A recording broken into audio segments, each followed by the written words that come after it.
सभी को जय मसीह की। खुदा के अनुग्रह में आप सभी का स्वागत है आपके चैनल गॉड्स एंजल में।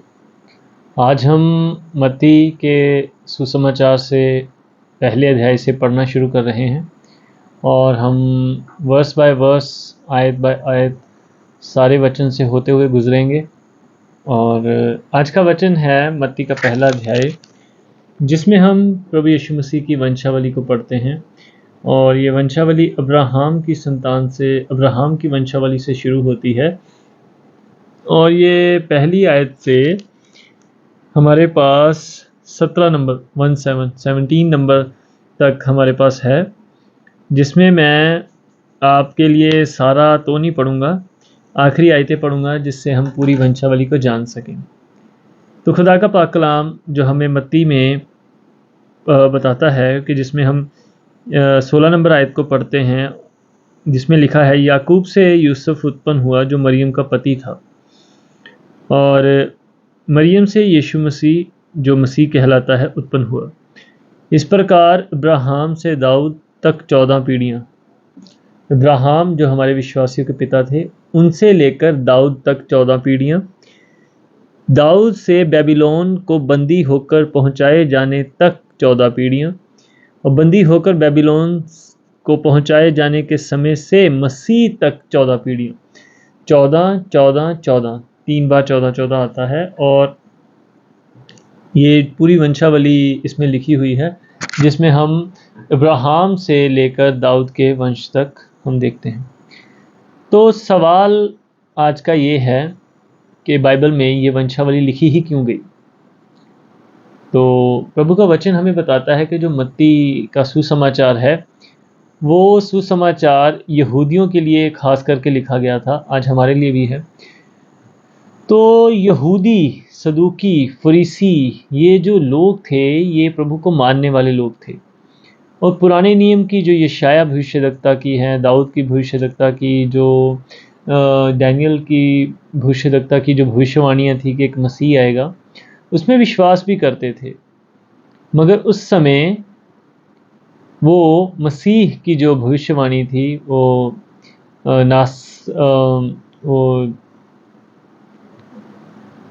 बैतलहम में होने के लिए, माफ़ कीजिएगा, बैतलहम में होने के लिए उसकी भविष्यवाणी थी। और जो दूसरी उनके पास की वर्ड था, एक महत्वपूर्ण जो बात थी, जो निशानी के तौर पे, कि वो दाऊद के वंश से होगा। तो जैसे हम आगे भी पढ़ते हैं कि जो जोशी आते हैं वो राजा के पास जाते हैं कि शायद राजा जो है, राजकुमार जो है, राजा के घर में पैदा होगा। मगर ये सब जो बाइबल है वो पवित्र आत्मा के द्वारा लिखी गई हैं, और पवित्र आत्मा के द्वारा ही हमें इनको जानने की कोशिश करनी चाहिए। अगर हम इनके शब्दों में भी सीधा जाएंगे तो काफ़ी चीज़ें जो हैं वो हम मिस कर जाते हैं। जैसे उस समय के यहूदियों ने, सदूकी और फरीसियों ने कहा कि जब प्रभु मसीह ने आकर हम उनसे कहा कि मैं ही मसीह हूँ, लोगों ने माना नहीं। ऐसी ही एक घटना हमें यूहन्ना रचित सुसमाचार में देखने को मिलती है, जहाँ जो सदूकी और फरीसी हैं, जो शास्त्री हैं, वो आपस में बात कर रहे हैं। और जो निकोदेमुस हैं, जो प्रभु से मिलने आए थे, वो उनसे कह रहे हैं कि जब तक हम व्यवस्था के अनुसार अगर किसी को सुन नहीं लेते तो हम उसको गलत साबित नहीं कर सकते या उसको दोषी नहीं ठहरा सकते। तो जब हम वहाँ देखने को मिलता है कि वहाँ जो सदूकी और फरीसी हैं, जो शास्त्री हैं, जो यहूदी हैं, वो उसको कहते हैं कि देख ले, पवित्र शास्त्र को पढ़ ले कि गलील से कोई भी भविष्यद्वक्ता नहीं होने का। अब वो जो वचन था उस पर बैठे हुए थे कि बैतलहम यरूशलेम से वो जो मसीहा है वो आएगा।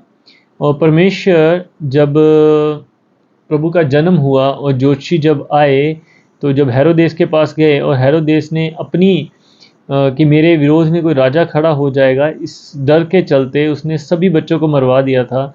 और उसके चलते स्वर्गदूत की आज्ञा पाकर जब वो वहाँ से मिस्र गए, और मिस्र से वापस लौटते हुए जब यूसुफ ने ये देखा कि अभी भी उसका जो बेटा है वो राजा है, तो उसके डर के मारे फिर से स्वर्गदूत से ना जाना चाहा। उसकी ना जाने की इच्छा के चलते प्रभु ने उसको गलील प्रदेश को जाने को कहा और नासरत में बस गए, जो कि एक भविष्यवाणी भी थी कि वो नासरी कहलाएगा। सो देखिए, आज जो वचन है, आज की जो वंशावली है, ये आज उन सब बातों का प्रमाण है कि इब्राहिम के वंश से, दाऊद के वंश से प्रभु मसीह पैदा हुए थे। और आज की वंशावली ये इस चीज़ का सबूत है।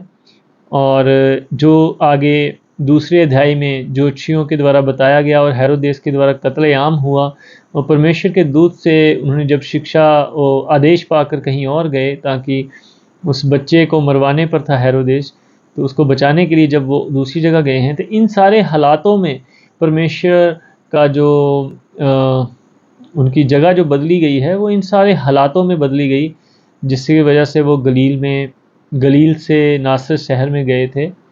और हम धन्य हैं, हम बहुत लकी हैं कि इन सब बातों को हमारे पास लिखा गया और हम उस पर यकीन कर रहे हैं, और जो प्रभु में हम विश्वास करते हैं। तो हम बहुत लकी हैं कि इन सब बातों को खुदा ने हमारे सामने रखा ताकि हम उनको पढ़ सकें और यकीन कर सकें। उस समय के लोगों के पास ये शास्त्र नहीं था, नया नियम नहीं था, और उस समय पहली बार मुनादी के चलते दाऊद के वंश के लिए उन्होंने जितने उनके वंश के थे सबके नाम लिखवाए जब प्रभु यीशु मसीह का जन्म हुआ था। तो खूबसूरती देखिए खुदा के वचन की और उनकी टाइमिंग की, कि जिस समय खुदा का जन्म होना था उसी समय मुनादी हुई, और उसी समय जब वो नाम लिखे गए, तो विश्वास कीजिए कि दोनों पति पत्नी जब प्रभु का अपने नामकरण के लिए गए थे, तभी परमेश्वर का जन्म हुआ और तभी उनका भी नाम वहाँ पे लिखवाया गया कि अब हमारा बेटा हुआ है, उसका नाम यीशु है। तो ये खुदा की महिमा है। प्रभु एक एक क्षण के मालिक हैं और सब चीज़ें उनकी महिमा के अधीन होती हैं। कोई भी प्रधानताएं, कोई भी अधिकारी, चाहे वो विरोध में हैं चाहे वो पक्ष में हैं, मगर खुदा ने जब अपने कार्य के लिए इस्तेमाल करना है तो उनके विरोध को भी इस्तेमाल कर लेते हैं। ऐसी प्रभु की महिमा है। सो आज हमने जाना कि ये जो वंशावली है ये क्यों लिखी गई मत्ती में, और ये जो मत्ती का पूरा अध्याय है ये यहूदियों के लिए लिखा गया था ताकि वो जाने कि जिस मसीह को वो इंतज़ार कर रहे हैं वो मसीह प्रभु यीशु मसीह हैं। और एक प्रकाशन है जो एक पास्टर हमारे लिए एक कहानी सुनाते थे कि एक बाइबल कॉलेज में जो पास्टर बनने के लिए शिक्षक जाते हैं, तो उनको उनके मास्टर ने, मतलब जो बाइबल टीचर थे, उन्होंने उनको होमवर्क दिया, असाइनमेंट दिया कि कल तुम वंशावली पढ़कर आना, याद करके आना किसी एक को। तो वो जब घर गए तो उन्होंने वंशावली पढ़ना शुरू किया, इससे वो पैदा हुआ, इनसे वो पैदा हुए, इनसे वो पैदा हुए, तो उनको बोर लगा और उन्होंने छोड़ दिया। अगले दिन मास्टर ने पूछा कि आपने वंशावली पढ़ा? तो उन्होंने बोला कि मैं उसमें क्या पढ़ता, नाम ही तो हैं कि इससे ये पैदा हुआ, इनसे वो पैदा हुए, तो मैंने नहीं पढ़ा। मुझे ऐसा लगा कि मुझे नहीं पढ़ना चाहिए, इससे क्या फ़ायदा है। तो वचन तो पवित्र आत्मा के द्वारा लिखा गया, और वचन जब पवित्र आत्मा के द्वारा लिखा गया तो हर शब्द में खुदा, मैं समझता हूँ कि एक गहरा समंदर है। क्योंकि वचन कहता है कि अगर सिर्फ प्रभु यीशु मसीह के ही कार्य और उनके ही जीवन के बारे में लिखी जाती किताबें तो इतनी ज़्यादा होती कि पूरी दुनिया में नहीं समाती। तो आप सोचिए कि उत्पत्ति में सृष्टि की रचना से लेकर प्रकाशित वाक्य में सृष्टि के अंत तक की बातें लिखी गई हैं, तो एक एक शब्द क्या ही समुंदर जैसी गहराई और प्रकाशन रखता हो। सो मैं कहानी में आगे बढ़ता हूँ। तो उनके जो बाइबल टीचर थे उन्होंने उनसे कहा कि तुम्हें कुछ समझ नहीं आया? उन्होंने बोला कि नहीं, मुझे कुछ नहीं समझ में आया। उन्होंने कहा कि ये जितने भी नाम हैं जो बाइबल में दर्ज हैं, इन सब पर खुदा का अनुग्रह था और प्रभु चाहते थे कि इनके द्वारा बहुत सारे बड़े बड़े काम हों।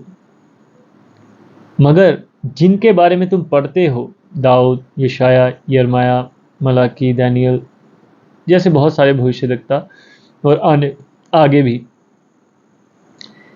इनने खुदा में समर्पण किया, अपने आप को दीन किया, अपने आप को सरेंडर किया, और प्रभु ने उनके जीवन को इस्तेमाल किया अपनी महिमा के लिए, लोगों के उद्धार के लिए। और उनके नाम पर किताबें हैं, पूरी पूरी अध्याय हैं, पूरी पूरी किताबें हैं बाइबल में दर्ज हैं।